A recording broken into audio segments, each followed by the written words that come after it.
నమస్కారం అండి. నేను doctor Pradeep, Bhaskar hospital, Shahpur, గన్మైసమ్మ.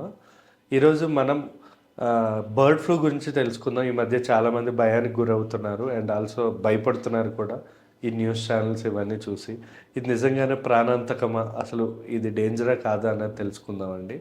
Bird flu అనేది మెయిన్‌గా వచ్చేది బర్డ్స్‌లో వస్తుంది. లైక్ కోళ్ళలో గానీ, ఎక్కువగా బాతుల్లో గానీ, ఏ బర్డ్స్‌లో అయినా కూడా ఇది వచ్చే అవకాశం ఉంటుంది. ఇది దేనివల్ల?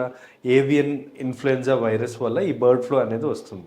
ఇది ప్రాణాంతకం అంటే 100% మనుషుల్లో ఇది ప్రాణాంతకమే కాదు. దీనికి ఎవరు భయపడాలి అంటే మెయిన్‌గా భయపడాల్సింది కోళ్ళ వ్యాపారి భయపడాలి. కానీ బర్డ్ ఫ్లూకి మామూలుగా నార్మల్ జనాలు ఇప్పటికైతే ఆ వైరస్‌కి అంత భయపడాల్సిన అవసరం లేదండి. ఎందుకు భయపడాల్సిన అవసరం లేదు అంటున్నాను అంటే, ఒకవేళ ఈ బర్డ్ ఫ్లూ ఉన్న బర్డ్ నుంచి మనకి ఒకవేళ ఆ ఫ్లూ అనేది సోకినా కూడా 100లో 25 మందికే మనకి బర్డ్ ఫ్లూ వచ్చే అవకాశం ఉంటుంది. ఆ 25 మంది అంటే 100%లో 25%.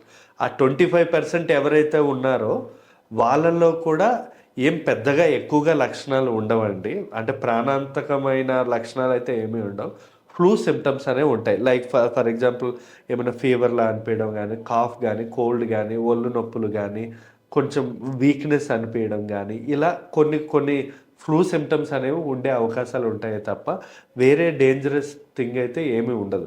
అండ్ వన్ మోర్ థింగ్, ఒకవేళ నిజంగానే మనకి అనుకోకుండా ఈ బర్డ్ ఫ్లూ అనేది అండ్ బర్డ్ ఏదైతే ఉందో లేదా చికెన్ ఏదైతే ఉందో మనకొచ్చింది అనుకోండి. మనం దాన్ని వేడి చేసాం అంటే హాట్ చేసుకొని 70 డిగ్రీస్ పైన వేడి చేసుకొని హ్యాపీగా అది తినేసేయొచ్చు. దాని బర్డ్ ఫ్లూ ఉన్నా ప్రాబ్లమ్ లేదు. హ్యాపీగా తినొచ్చు. సో, మీరు దాని గురించి అయితే మీరు భయపడాల్సిన అవసరం లేదు. కానీ మీరిప్పుడు బర్డ్ ఫ్లూ బర్డ్‌కి ఉంది అని ఎలా కనిపెడతారు అన్నది తెలుసుకోవాలి. అది మన పని గాదు. బట్ స్టిల్ మీకు చెప్తున్నాను. ఎందుకంటే కోళ్ళ వ్యాపారి చూసుకోవాలి, లేదా బర్డ్స్ వ్యాపారం చేసేవాడు చూసుకోవాలి. బట్ స్టిల్ ఏ లక్షణాలు కనబడతాయంటే మెయిన్‌గా కనబడే లక్షణాలు ఏంటంటే దానికి మొత్తం ఫెదర్ ఏదైతే ఉంటుందో అది ఫెదర్ అంటే కోడి ఈకలు అవన్నీ ఊడిపోతాయి. ఊడిపోయి అక్కడక్కడ మనకి ప్యాచెస్‌లా కనబడుతుంది ఆ కోడి చూసేటప్పుడు. అండ్ ఆల్సో అది కోడి వెయిట్ అనేది తగ్గడం జరుగుతుంది. అండ్ ఆల్సో కోడి ఎగ్ అనేది మనకు 24 అవర్స్‌కి ఒక ఎగ్ అనేది పెడుతూ ఉంటాయి. కోళ్ళు గానీ, బర్డ్స్ గానీ. కానీ అదేమవుతుందంటే ఆ ఎగ్ అనేది మనకి పెట్టడం అనేది ఉండదు దానిలో.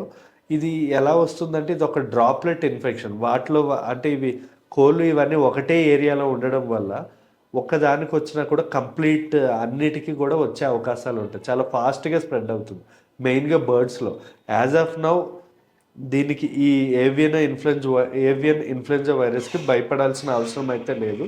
బట్ స్టిల్ ఇదేమైనా ఈ కోవిడ్ వైరస్ లాగా ఏమైనా దాని రూపం మార్చి, ఆ వైరస్ జెనెటికల్ ఏదైనా చేంజ్ అయ్యి, ఏదైనా ఫ్యూచర్‌లో ఏమైనా డేంజర్ అవ్వచ్చేమో గానీ, దీనికంటూ అంత భయపడాల్సిన అవసరం లేదు. దీనికి ట్రీట్మెంట్ అంటే జనరల్ ట్రీట్మెంట్.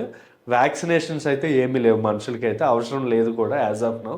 దానివల్ల ఏం డేంజర్ లేదు కాబట్టి దాని గురించి వ్యాక్సినేషన్స్ ఏమీ ఎవరు అంత దాని గురించి రిసర్చ్ అయితే చేయట్లేదండి. Thank you. చికెన్